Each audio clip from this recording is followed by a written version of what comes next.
Hey, what's going on, Guardians? My name is the Black Link, and this week we had a lot of news from Bungie, some of it pretty surprising. Of course, we had the Festival of the Lost go live this week. We got to see an awesome new gear-focused trailer for Destiny 2 Beyond Light, which gave us a great look at a lot of the incoming exotics. If you missed that, I'll have a link to our video covering it right down in the description box below. And then we even got a fairly meaty TWAB out of the week, telling us exactly how the mod and armor system is going to be changing in Beyond Light. So without further ado, let's go ahead and dive on into this week's TWAB. Now, first things first, the thing I know most of you care about the most, Cipher Decoders. Well, Bungie has addressed the Cipher Decoder drop rate issue. They did push out a hotfix a few hours ago. It should be live right now.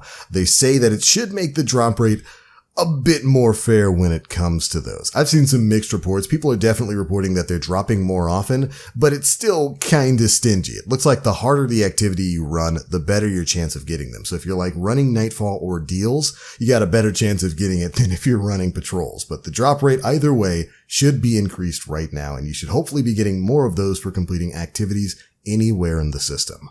Good luck with your grinds, Guardians. But now that that's been said, I hope you all are having a lot of fun with the Festival of the Lost, gathering candy, getting masks, and all that kind of good stuff. But one of the biggest questions going into Beyond Light was of course going to be surrounding the changing sandbox. How is armor going to change? How is glamour, transmog going to work? How are weapons going to change? Well, this week, we got a fantastic bit of information about how mods and Armor 2.0 are going to work in Beyond Light. In a section titled Mod Modifications, we got to hear about some pretty crazy changes that are going to be coming to the game. And some of these changes may just completely swap up the way you make your builds. Let's go ahead and get into it. First up, we've got energy type requirements. This is one of the biggest things people have complained about since Armor 2.0's inception. But here's the change Bungie's going to be making. All of the weapon-oriented armor mods, for example, hand cannon loader, fusion rifle ammo finder, etc., have been changed to be any energy type. Basically meaning all of the weapon-based mods against stuff like hand cannon loader, shotgun loader, fusion rifle loader, stuff like that, now no longer has an energy requirement. This is a fantastic bit of news. It's definitely something that I myself and a lot of the community have been clamoring for ever since the mod system came to be. It was just so weird how they kind of hamstringed your builds a little bit when it came to access for these mods based on, whatever the elemental affinity of that armor piece was. So, if you didn't have the arc gauntlets, you couldn't equip the shotgun mod or stuff like that. Very happy to see Bungie is removing that. But they also go on to explain that as a result of this above change, all arc charged with light mods will now activate their second perk if you have any other arc mod equipped on the same armor piece, or if you have any other arc charged with light mod socketed in any other armor piece you're wearing. And of course, they're doing that to make sure that they don't break the activation requirements for the arc charged with light mods. Anyways, this is a fantastic change in my opinion. It's really going to open up people's builds.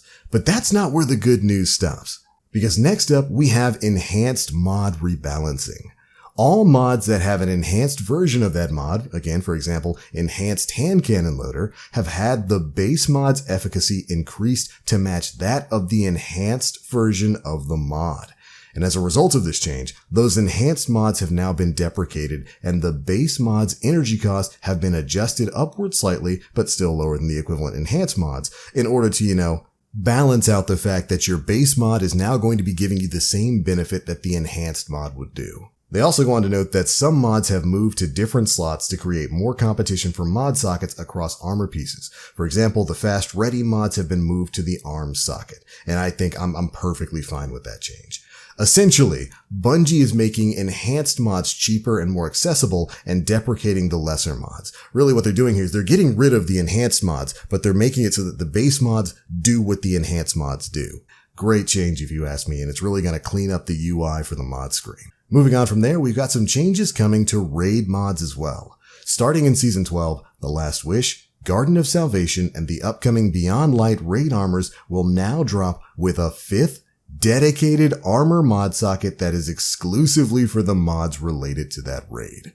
Last Wish and Garden of Salvation armor acquired prior to Season 12 will not have this dedicated armor socket, but will still be able to use mods related to that raid in the new Legacy Armor mod socket.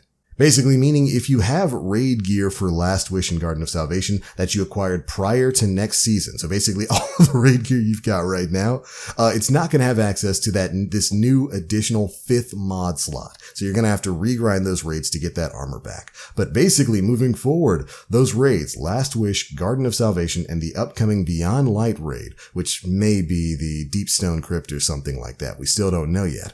Moving forward, that raid armor in Season 12 and beyond is going to have a 5th additional mod slot, which is fantastic news if you ask me. It sounds like we're going to have the ability to really make some super powerful builds by adding in additional raid perks to all of the other mod slots that we've already got available on stuff. I like the way it sounds. But that's not the end of the news for this. Anti-Taken mods from Last Wish will now only function in the Last Wish raid. Anti-Hive mods from the Leviathan raid will be deprecated, and Anti-Fallen raid mods from Scourge of the Past will also be deprecated. And I know that hurts for a lot of people out there who have those Anti-Hive and Anti-Fallen mods because they're pretty much universally good right now. But I understand why Bungie is deprecating those. Because essentially you could only get those from like those few raid activities. That was pretty much the only place you could get them to drop. And they gave you a universal boost all across the game. So, not everybody could run the raids, not everybody could get access to them. So I understand why Bungie is basically moving to deprecate those. And when it comes to anti-taken mods, it's the same thing with Last Wish. I'm perfectly fine with Bungie saying, hey, okay, these anti-taken mods drop in Last Wish. We're only going to make them usable in Last Wish. Basically, you're not going to get any kind of benefit for it outside of the raid. I think that's a pretty fair trade-off for something that not everybody had a chance to earn. And to be fair, Bungie gives their developer commentary at the end of each of these, including for this whole raid mod change here. So if you want to see their full behind-the-scenes thoughts on the subject, make sure you go and check out the TWAB itself. Of course, there'll be a link to all of this stuff down in the description box below. But alright, moving on from there, we've got one more section of mods to talk about, combat mods.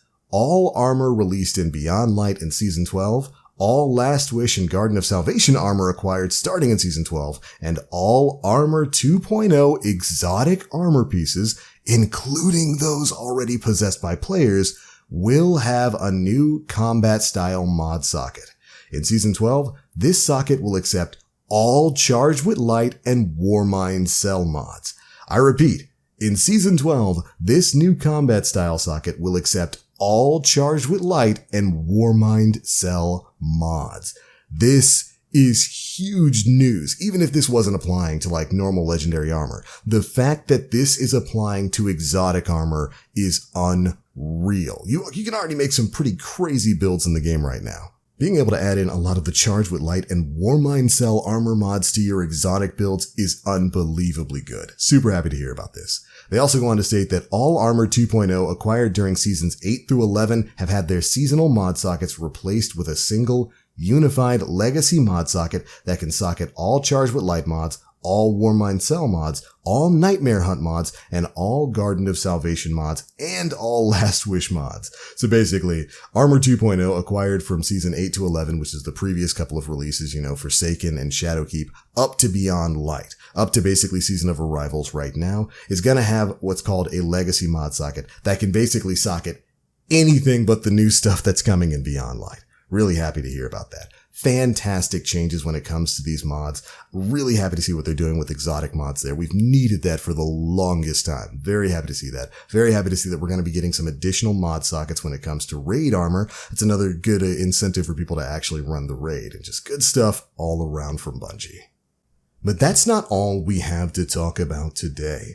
In another section titled Burn Bright New Light, we got to hear about how the new player experience is going to be changing come Beyond Light.